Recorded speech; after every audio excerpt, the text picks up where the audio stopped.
Kay sweldo man nagpalit kog manok sa merkado katong kating na daan kay ako asa ni siya unang lapwaan kay para mawala bitang lang sa butangan ni siya og kaning luya dahon sa paminta ug butangan po ni siya og suka. Then pag medyo bukal na ang suka ibali-bali lang ni siya hantod nga mura bitaw siya luspad tanaw ng manok.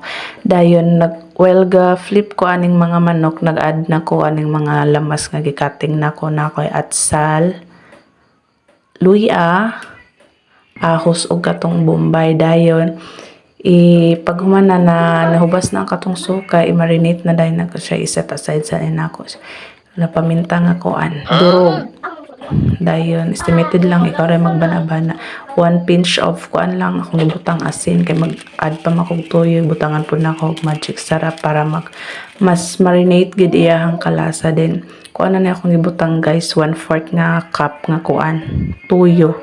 Then nagbutang na lang po din kog suka. Estimated lang kay kami ganahan mo gabing medyo aslom sa manang. So daghan akong toyo. Ikaw lang mag-estimate sa imuhang kuan timplada.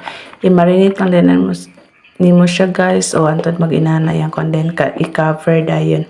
Then after nahuman na mga 15 minutes add ko og kuan bombay, mekos-mekos, luya, ahos, ug atsal, direksyon na siya. Then after that, ilono dayon ang adobong manok and added Maggi, Knorr cubes.